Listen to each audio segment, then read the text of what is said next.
Good morning, everyone. We're going to go ahead and get started on our webinar this morning. The Mountain Plains Prevention Technology Transfer Center here at the University of Utah is excited to welcome you to our 5-part webinar series, Scope of Prevention Along the Continuum of Care.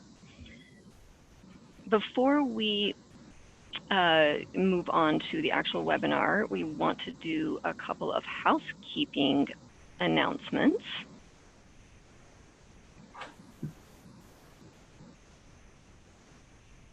Oh, yes, I realize that's my job.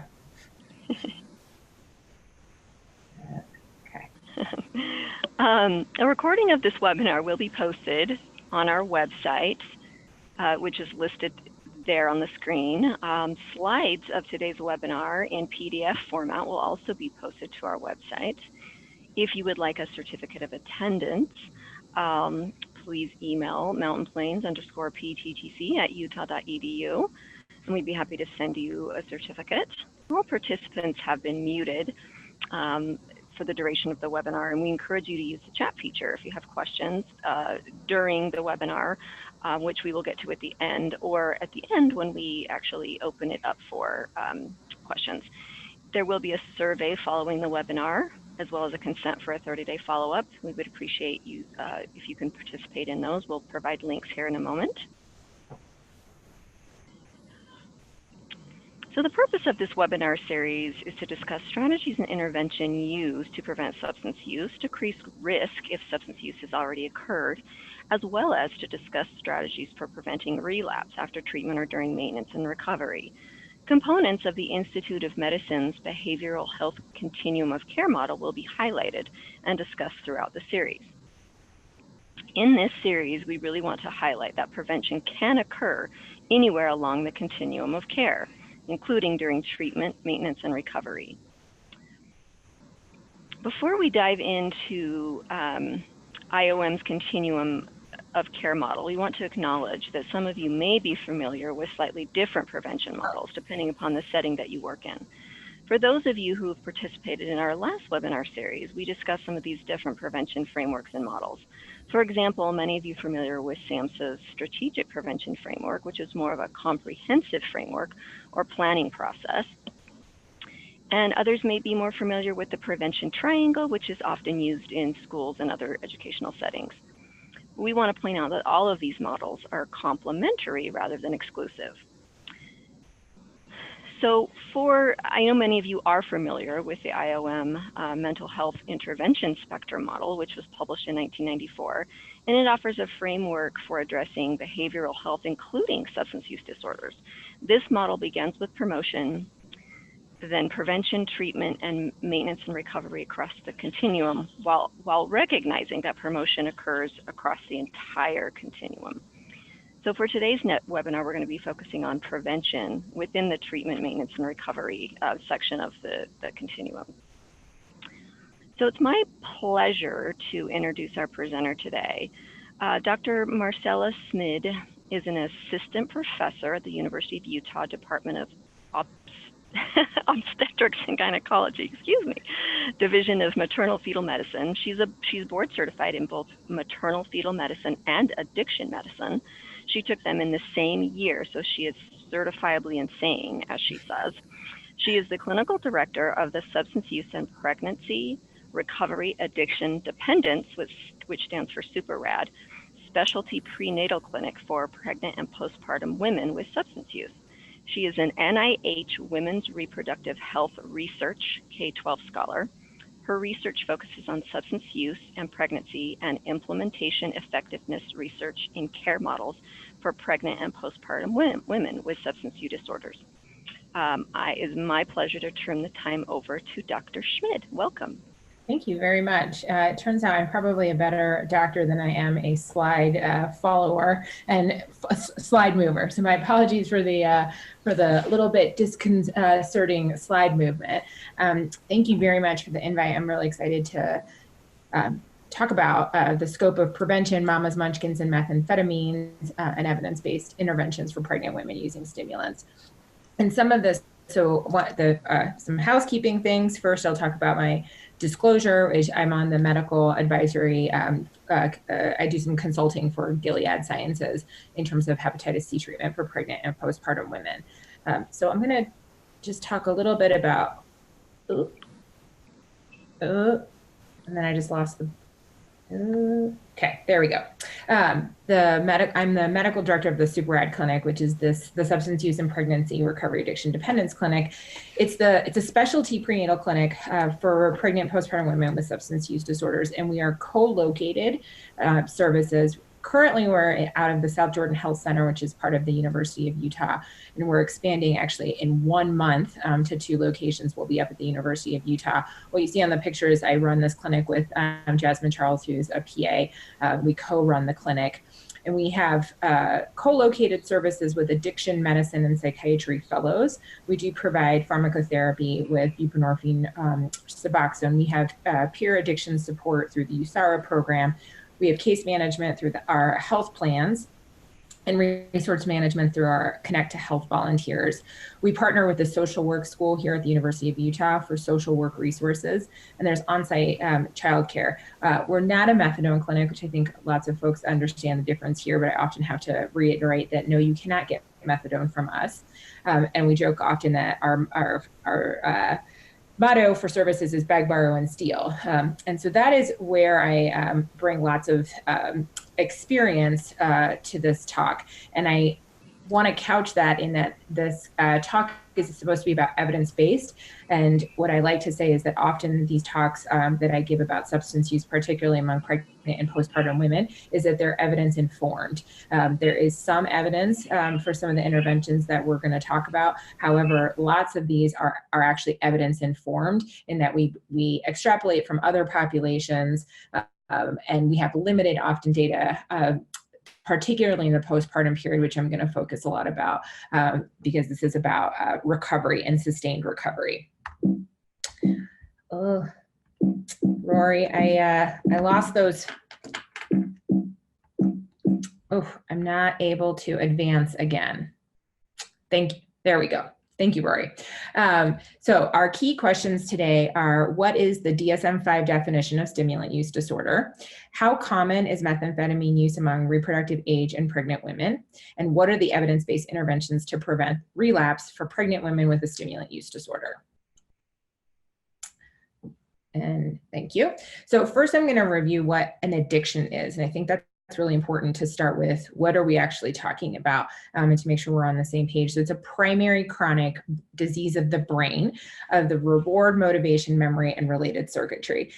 And this dysfunction creates circumstances in which biological, physiological, psychological, social, and spiritual manifestations are created that are detrimental to the person with the addiction. And this is reflected in individual pathology in pursuing reward and or relief from substance use and other behaviors. And I think this is a key component because many folks that I talk to, especially who don't understand addiction quite in the same way that addiction specialists do, is that it's not about getting high. Most of the time, once people have progressed along the spectrum of disease, it's about not feeling horrible. And there is recovery that's possible. And what I like to show in this picture is that there's a healthy control showing the reward reinforcement pathways, and there are bright red lights. The bright red part is lighting up, demonstrating where the dopamine reinforcement pathways are. And if you see the person with a methamphetamine use disorder after 1 month of abstinence, there's an absence of those red areas. And then 14 months of abstinence, those areas have recovered, not completely like the healthy control, but there has been substantial recovery. So recovery is absolutely possible. You can hijack your brain back. And then another important thing that I like to point out is that there's a genetic component of this, and 50% of addiction is hereditary. Yeah, next slide. And so there are DSM-5 criteria for substance use disorder. And in order to meet a substance use disorder, and this is important to figure out what the difference between substance use, because there are people that just use substances that don't actually qualify for a substance use disorder. And they need to have 2 items out of this checklist in 12 months in order to meet substance use disorder. And on on the left-hand side of your screen, you see the DSM-4 dependence and abuse categories, and those are different than what we currently use in the DSM-5 criteria. If there's mild, there's 2 to 3 criteria. In the moderate, it's 4 to 5. And in the severe, it's greater than 6. And what's important here is that each of these criteria are failure to fulfill responsibilities or use in a physically hazardous situation. And certainly for pregnant women, if you're using during pregnancy, that's certainly, we would consider that a physically hazardous situation. Okay, next slide. Thank you. So stimulant use disorder. So stimulant use disorder is defined as the continued use of amphetamine type substances, cocaine or other stimulants, leading to clinically significant impairment, distress from mild to severe. And so that mild to severe are exactly the DSM-5 criteria that you saw on the previous slide. And I like to point out here, just for people who have never seen it, the 2 pounds of methamphetamine versus 1 pound of cocaine. That has nothing to do with the stimulant use disorder definition of the key questions that we're going to review at the end of this talk. But I think it's important for most of us who probably have never bought cocaine or methamphetamine, the difference in the weight. Next slide. Okay. So chronic stimulant use has both physiological and psychological and behavioral impacts. So extreme fatigue, nutritional disorder, poor hygiene and self-care, skin disorders, hair loss. There's cardiovascular manifestations, including myocarditis, infarcts, and hypertension, which are particularly important in pregnancy. There's neurological impacts, including stroke, seizure, headaches, vision loss, cerebral hemorrhage, and atrophy with associated cognitive deficits. And those may actually impact the fetus as well, which we'll talk about in a little bit, and impaired sexual function and reproductive function. So many women, certainly with methamphetamine use, and this is also true for an opioid use disorder, often think that they can't get pregnant. And that's because there is some impairment with chronic drug use, including stimulant use. With psychological and behavioral impacts, we see paranoia, depression, anxiety, and eating disorders. And often the eating disorders, because they tend to be on the side of anorexia, can also impact that sexual and reproductive function. Next slide. So I pointed out here, because stimulant use disorder includes all stimulants, so that includes cocaine and amphetamines, methamphetamines, including some other drugs. There are some different routes of administration, or the similar routes of administration, but the duration of the high is actually quite different. So there's a much shorter acting high for cocaine. So for example, if you use it orally or intravenously. So I'll point out the intravenous, if you look on the table at the top, so it's about 10 to 20 minutes for cocaine, yet there's 4 to 6 hours for methamphetamine. So it's important to kind of distinguish between how people use both cocaine and amphetamine. And amphetamines, people tend to use chronically, daily use, versus cocaine tends to be more of an episodic with longer periods of non-use. We can go to the next slide. Okay, so I want to point out that this is certainly, because this is a Mountain Plains talk, that the blue is the substance with the highest percent of drugs sentences per state. And so the blue is methamphetamines. And that certainly impacts our Western region far more than the rest of the country. So we certainly are seeing the impact of drug use and the criminalization of drug use disproportionately with methamphetamines and amphetamines here in the West. Next slide. So since we're focusing on pregnancy, I wanted to point out here that methamphetamine use, of the table that you see at the top left of the screen, is from the most recently released tables of drug use from SAMHSA. And the numbers are still quite low. So for folks that are above 12 years of age, it's 0.2 to 0.3% of past use in the past month. Which is still quite, I mean, it's still a substantial number of people if you multiply by the number of people in the United States. And then past methamphetamine use age, and that's a table to the right, between 2015 and 2018, that red line that you see, those are folks 12 to or older, has been increasing. And that's what we're seeing certainly anecdotally in my clinic and other folks that take care of people with addictions, is that we're seeing an increase in the number of people that are using methamphetamines. And we can go to the next slide.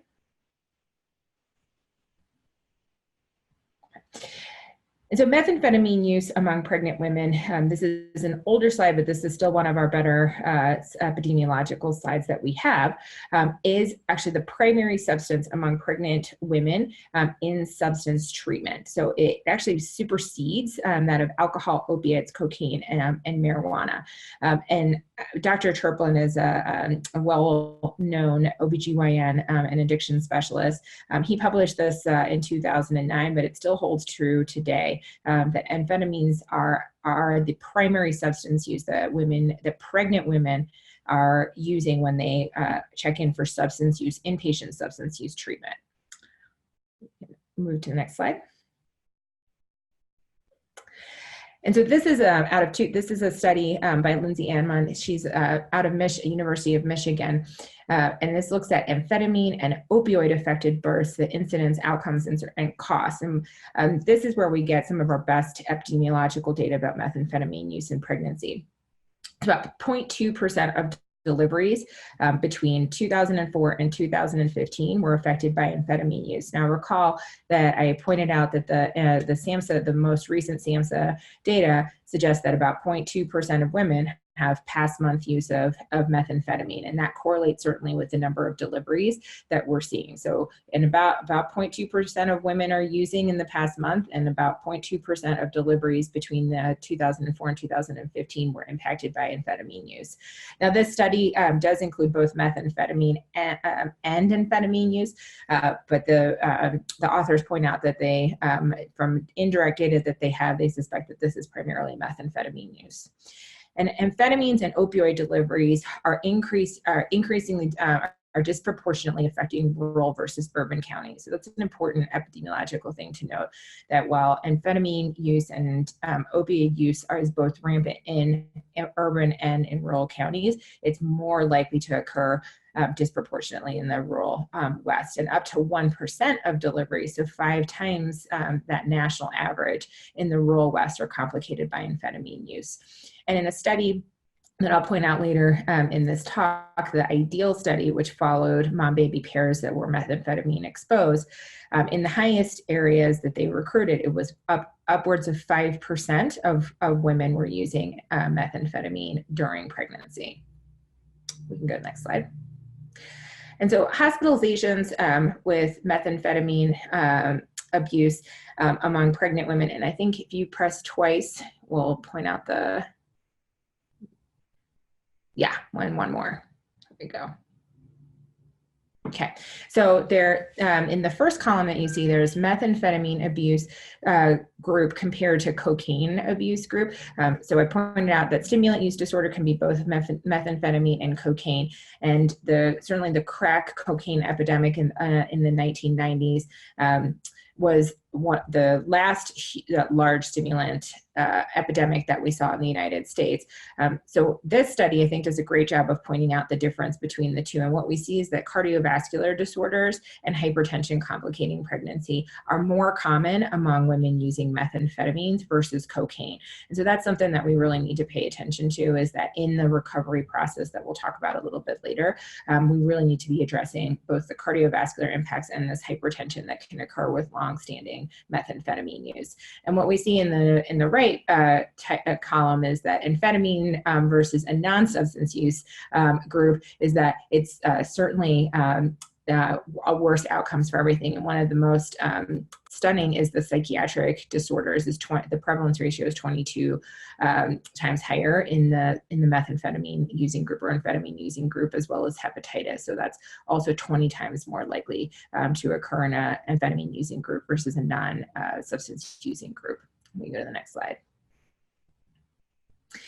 And so this slide is meant to point out the neonatal effects of women using methamphetamine versus controls. And this is specifically methamphetamine. This is out of the California data. And so what I'd like to point out here is that the infant outcomes, so both perinatal outcomes, so intrauterine fetal death, preterm delivery, that's delivery at less than 32 weeks, preterm delivery less than 37 weeks, small for gestational age, low birth weight, neonatal death, and infant death were all higher. Now, when the authors adjusted for neonatal death, that the adjusted ratios were not significant when they controlled for gestational age, but that was not true in infant death. So there's among women, the point of this slide is that among women who are using methamphetamines, their children up to a year postpartum have an increased risk of death compared to women who are not using methamphetamines. Go to the next slide. Okay. So this is the study that I referred to in the slide about in the highest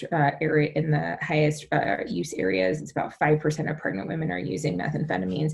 And this is the best slide that we have for long-term infant outcomes or childhood outcomes. It's the ideal study.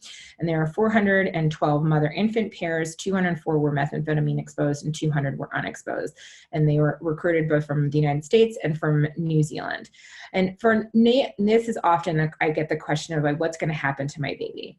And so neonatal outcomes, there is an increased risk of admission to the NICU and increased arousal. However, at 1 month, both of those outcomes improved. And so neonatal outcomes is defined as up to 28 days of life.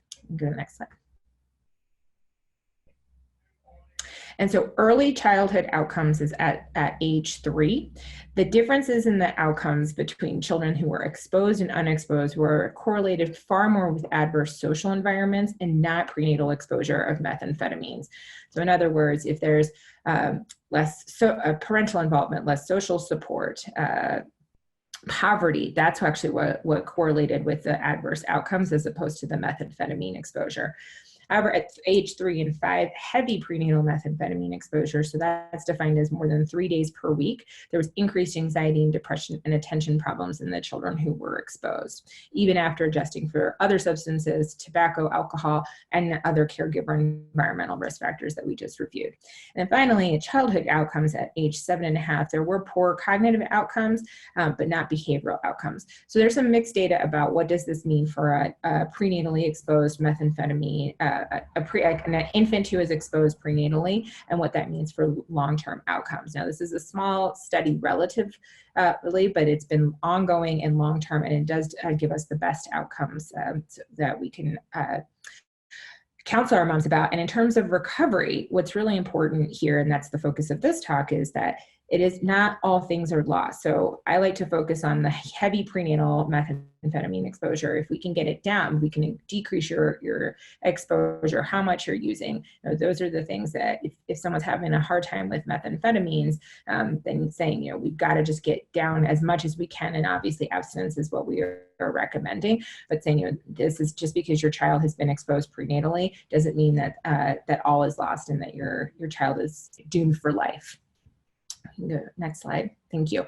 So the postpartum time is the critical time for a pregnant woman. So 80% of women who are abstinent for the last month of pregnancy will relapse to at least one substance. And this slide, this is the best slide that this is the best study that we have, and this focuses on cigarettes, cocaine, marijuana, and alcohol. So not opiates and not methamphetamines, but the trend is the same, is that women will most likely relapse in the postpartum period. And the other caveat to this is that with no intervention, no obstetrical intervention, no substance use intervention, no addiction specialist, 70 to 80% of women will achieve abstinence, but from any substance, including methamphetamines by themselves. However, in that postpartum period, this is when we see relapse happen for all substances, regardless of what they are. Thank you. So the role of relapse and death, I mean, I think this is the most important outcome that we have to remember, is that death is really the outcome that we're trying to avoid for our moms. And drug use is the leading cause of pregnancy-associated death in Utah. And it is, and I'm presenting this as a study that I published with my co-authors from the Public Health Department and a fellow maternal fetal medicine and addiction specialist. And what's important here is that polysubstance use, so 83% of women who died either in pregnancy or in the postpartum period were using more than one substance, and 2/3 were using more than 3 substances. And there was over the time period of 2004 to 2015, there was a 200% increase in drug-induced pregnancy-associated deaths. We can go to the next slide. And so the majority of these deaths occur in the postpartum period. So the figure on the right bottom side, what you see is that there's 80% of these deaths occurred at 43 days to 365 days postpartum. And I point that out because we typically see in a typical obstetrical period, if you know someone, if you've been pregnant and you've had a child, or you know someone, there's usually the 6-week postpartum check, and that's usually the end of obstetrical care. But actually, for a woman who's affected by substance use disorder, we're looking at the postpartum period is really the key time when that relapse happens, and a relapse that happens that results in death. And the other important thing that we found in the study is that there were high rates of mental health diagnosis, primarily depression and anxiety. Many women had prior suicide attempts, prior overdose attempts, and a lifetime of abuse. We can go. Yeah. So predictors of relapse prevention. I should say predictors of relapse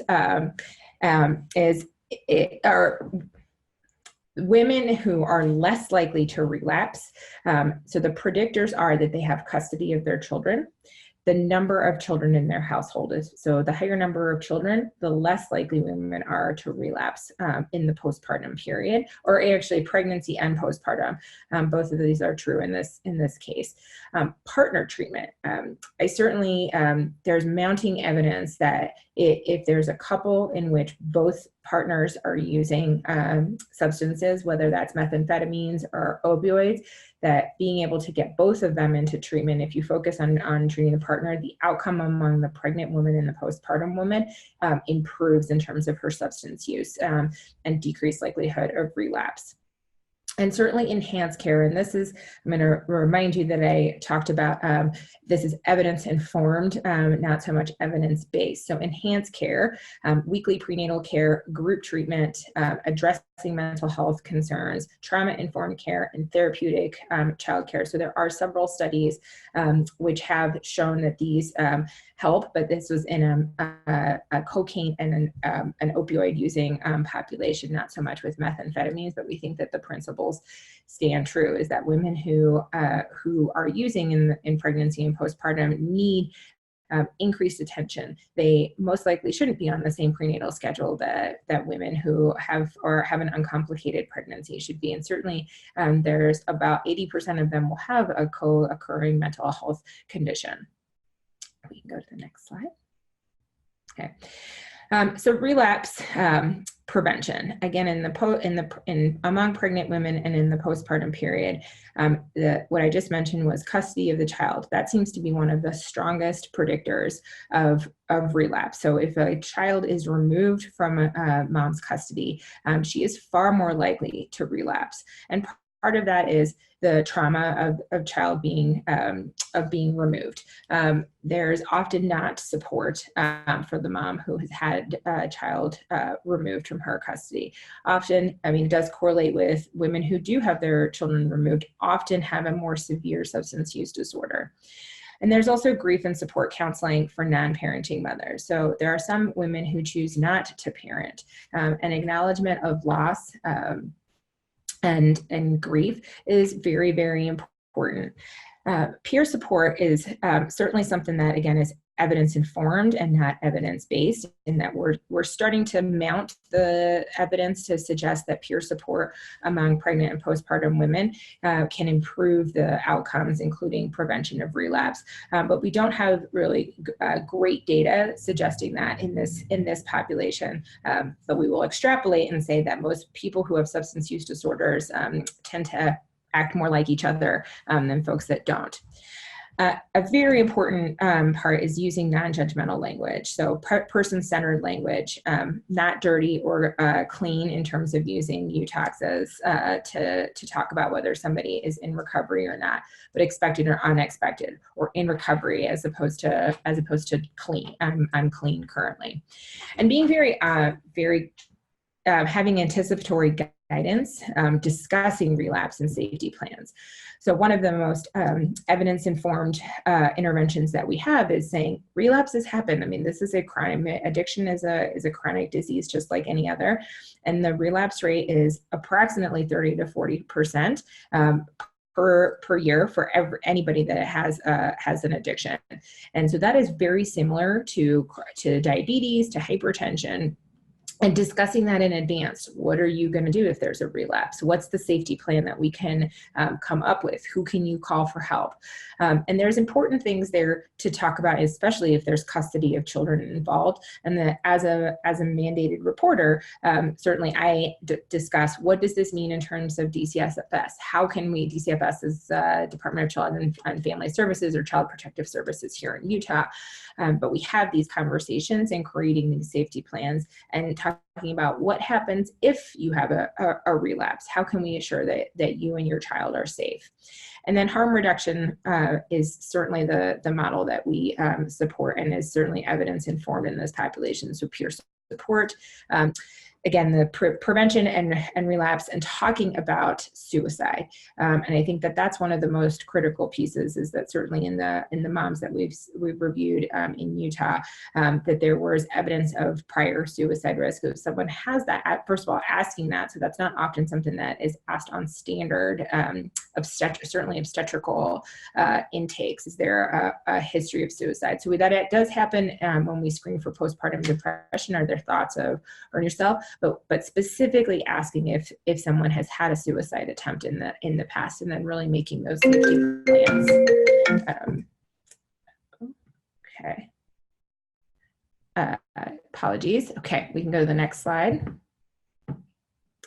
And then in terms of relapse prevention, is being very clear about, I reviewed long-term child developmental issues, is that certainly among for methamphetamine, we don't know what the long-term outcomes are, but we certainly identify these children as potentially high risk for having developmental issues.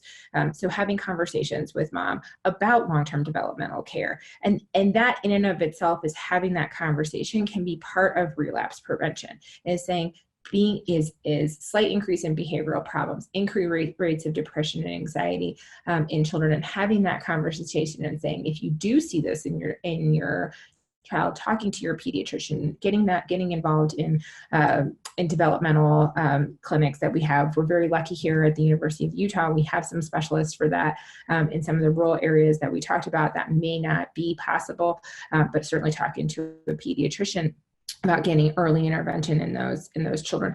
And I mentioned that specifically for relapse prevention, because talking about that openly and honestly, and saying, there may be some challenges that your child has. We're certainly not sure, but addressing those in advance and having anticipatory guidance can prevent the relapse, in the sense that if you know that it's coming, you have a plan of action, as opposed to increasing mom's guilt, mom's shame, and leading back to drugs, which were often the coping mechanism that mom had in the first place.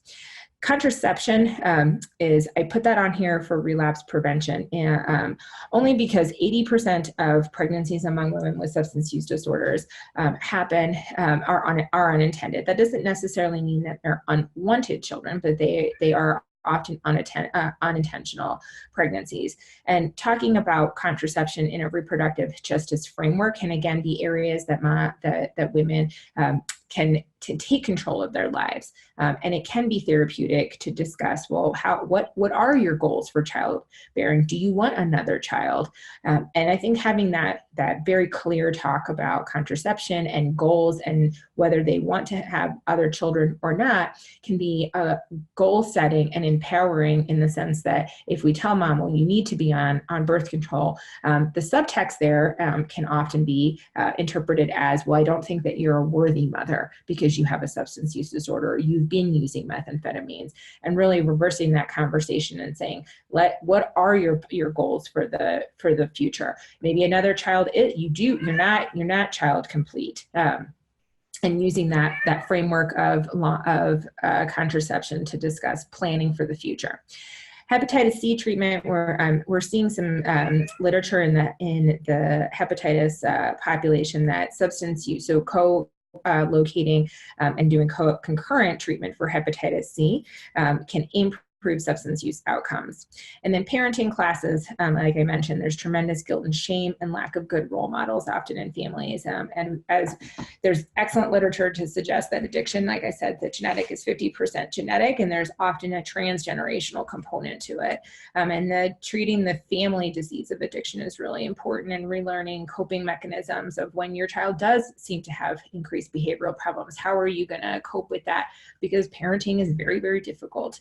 It can also be preventative for the next generation. How do you talk about substance use with your child? Because if your child having that discussion and saying, if you have a strong family history, it might actually be more than 50%. Okay. Next slide, please. Okay. And some novel treatments that are have been used in the postpartum women for relapse prevention with cocaine. So there's a very interesting study out of Connecticut where there isn't much methamphetamine use, but there certainly was cocaine use. And this was a 12-week randomized control trial, and they used micronized progesterone versus, oh, I'm sorry, that's supposed to say placebo, micronized progesterone versus placebo. And they followed women 3 months postpartum. And there was a higher risk of relapse among women that were randomized to placebo versus those that were randomized to micronized progesterone. And the theory behind this is that micronized progesterone metabolizes into allopregnanolone. Allopregnanolone has been used in multiple different scenarios, including prevention of relapse among non-pregnant, non-postpartum women, as well as PTSD prevention and some depression. Certainly the literature is evolving to show that allopregnanolone may be something that is useful in depression as well. So we're not exactly sure what the mechanism of action is, but in a small study of postpartum women with cocaine use, it did prevent relapse. So there are some novel treatments that may be down the pike. Go to the next slide. Okay, so now we'll review the answers to the questions, and then we can go to the audience questions. So, what is the DSM-5 definition of a stimulant use disorder? The continued use of amphetamine-type substances, cocaine, or other stimulants leading to clinical significant impairment or distress from mild to severe. How common is methamphetamine use among reproductive and pregnant women? So 0.2% of all deliveries nationwide are affected by methamphetamines. Amphetamines, but primarily we think those are methamphetamines. And this may be higher depending on the frequency of use in your geographical area. And the 0.2% seems to be reflective of reproductive age women as well. And what are the evidence-based, and here I'll insert at least evidence-informed interventions to prevent relapse for pregnant women with a stimulant use disorder? Enhanced prenatal and postpartum care, addressing mental health, and maintaining at least safe custody of dependent children, and partner treatment. Okay. All right, well, thank you very much for this opportunity to talk about this, and I'll take any questions.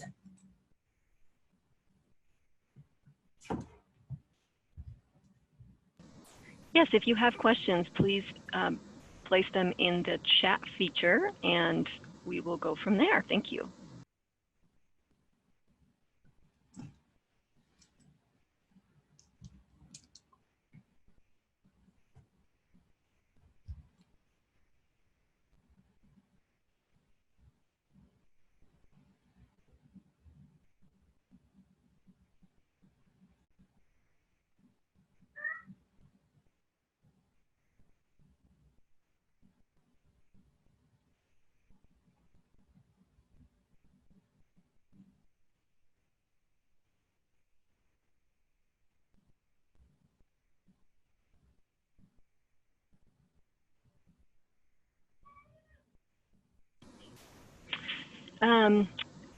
One of our participants had mentioned that it appears that heroin is a worse drug for recovery after birth.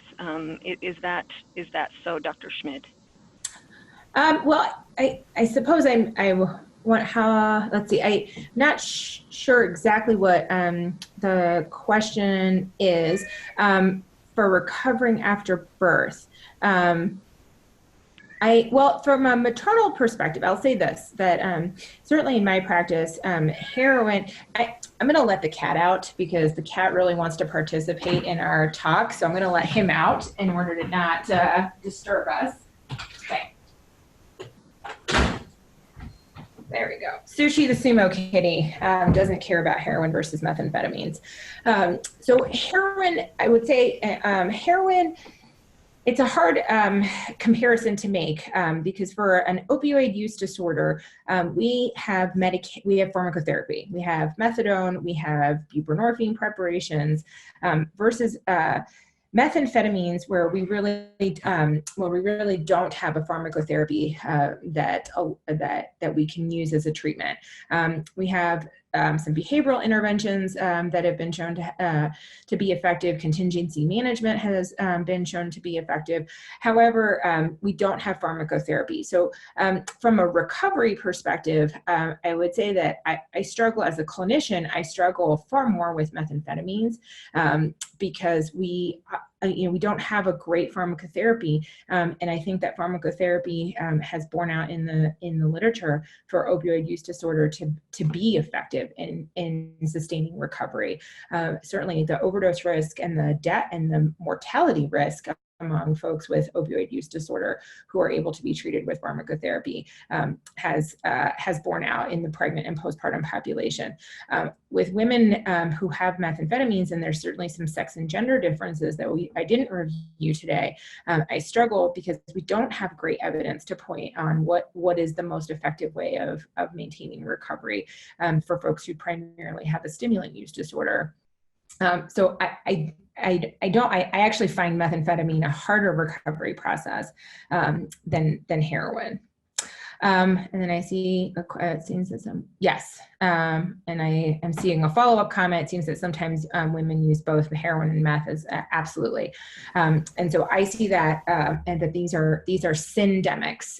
So we often see heroin and methamphetamine coexisting, and it's part of what I pointed out, that polysubstance use is the name of the game. So I rarely see women who are using one substance. It's not. I wouldn't say that we never see it, but often we're seeing women use both. And certainly I can tell you from yesterday when I had clinic, I have women who are using methamphetamines often in order to counteract the side effects of their opioid use disorder, that they use the methamphetamine in order to wake up. And among methamphetamine using women, both who are pregnant or not pregnant, there's some interesting literature on sex and gender that shows that methamphetamine use is often driven by wanting the energy to be able to complete tasks. So whether that's childcare or cleaning or career-oriented tasks, that I do see that as a syndemic. Thank you. Eva asked how often you meet with mothers after birth. So that's a great question. I like to, my residents here at the University of Utah often will call me the super rad helicopter mom, is that I am, it's the postpartum period that we are so concerned about, because that's really where the name of the game is. So we see our moms bare minimum every month up to a year postpartum. So we will keep them in our integrated clinic for up to a year postpartum. And we're seeing a tremendous amount of change. I mean, anyone that's had a baby knows how difficult it is to have a baby, even when substance use disorder isn't a challenge that someone's facing. Postpartum depression is huge. The stress of a DCFS case, problems with the partner. We see changes in the partner relationship constantly in the postpartum period, which can really shift the dynamics.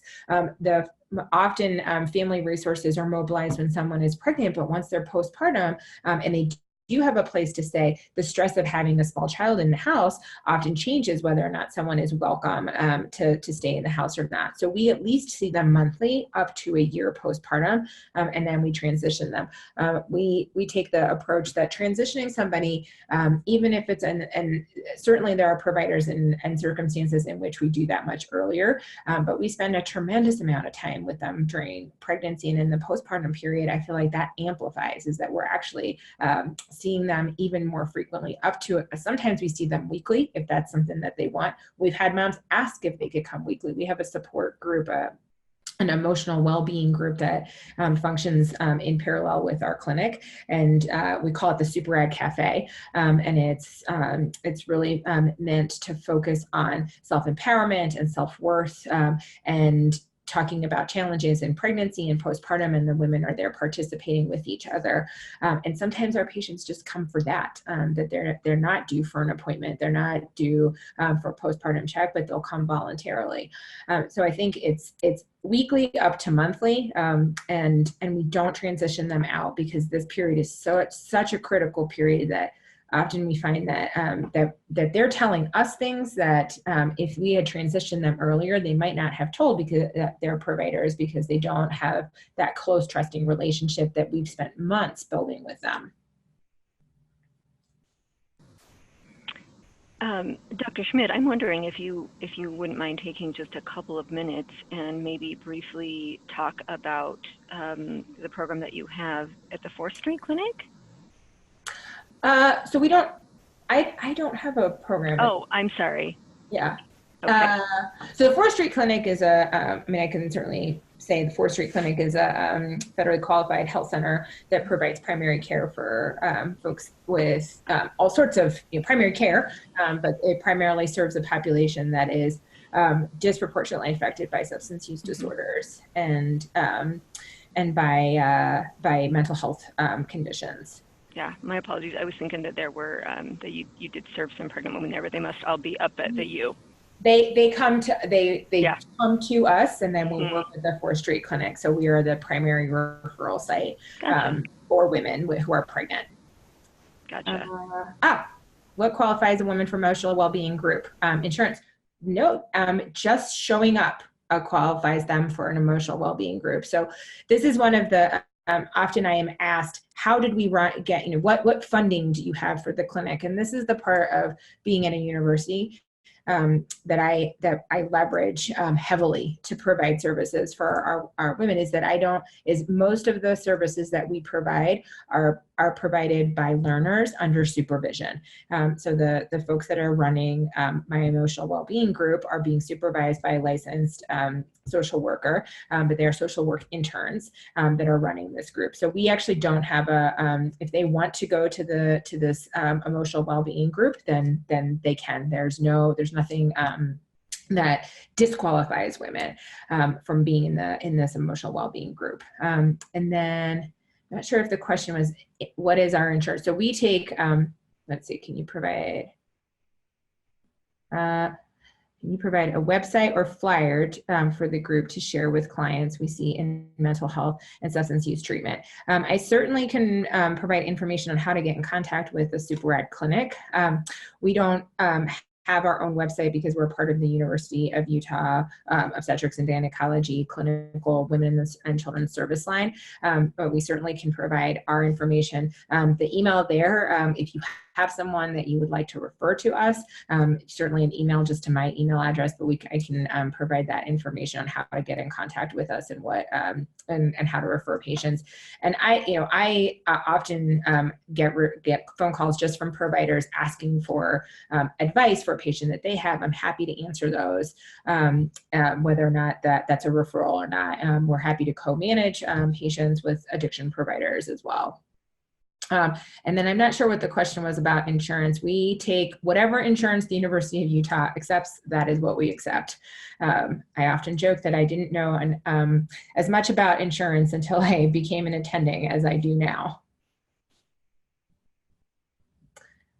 I will say one thing on insurance, that we've seen a tremendous change since Medicaid expansion was approved here in Utah in the number of women that have lost their insurance.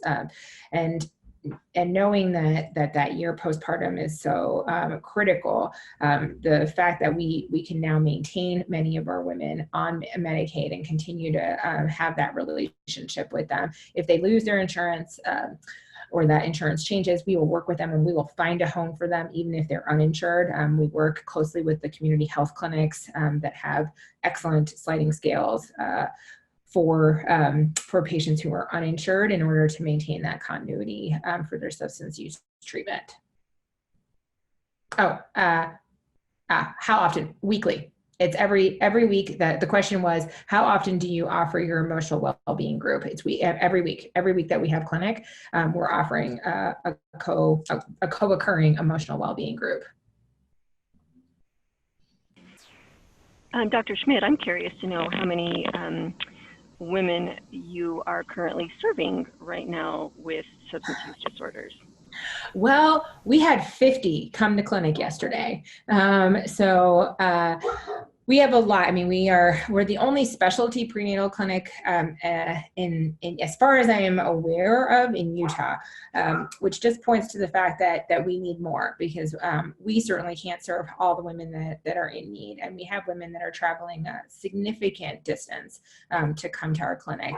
And so we've seen in the last year, I believe our number, we have seen 175 individual women, but that's one clinic that functions once a week until next month, when we'll be twice a week. So we typically have between 30 and, I mean, I'll tell you, we have a decent no-show rate, which should not be of any surprise to anyone. When we started yesterday, we had 67 women on the schedule for the day. The other thing that we do, which we found has been tremendously helpful, is that we've partnered with the Metro Jail, with the Salt Lake County Jail, and we see any of their pregnant women. We'll see any of their pregnant women through telehealth.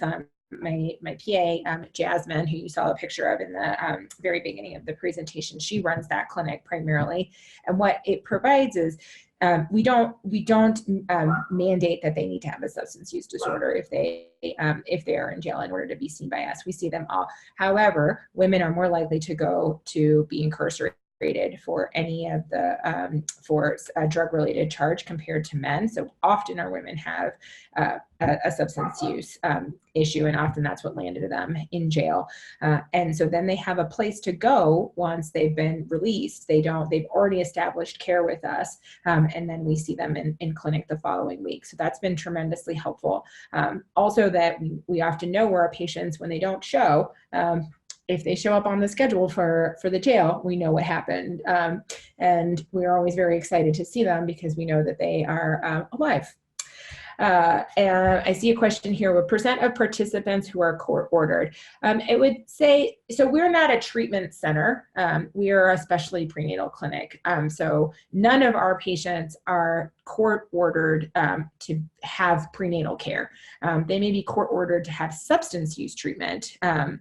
And we do co-located services, but often we do partner with the residential inpatient clinics or inpatient services, so House of Hope and Odyssey House and Epic House and Valley Phoenix, and we were with VOA. So many of those inpatient or like VOA detox centers, we will often see their patients, and a high percentage of those women are court ordered for drug treatment, and we will provide that integrated prenatal care. But they're also doing often their court ordered drug treatment is through a different mechanism, since we're a specialty prenatal clinic with co-located addiction services.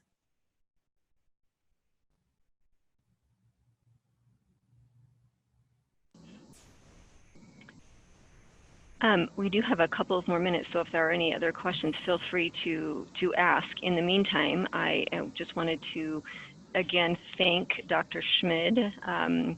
We feel like she is an amazing resource here at the University of Utah. So thank you for your great presentation. Our next webinar will focus on tips to successfully implement a prevention media campaign to modify health behavior. That will be Thursday, September 19th. And thanks everyone for tolerating Sushi the Sumo Kidding participating in our webinar. For those of you, please either utilize the Gipper Evaluation link in the chat feature or scan the QR code here.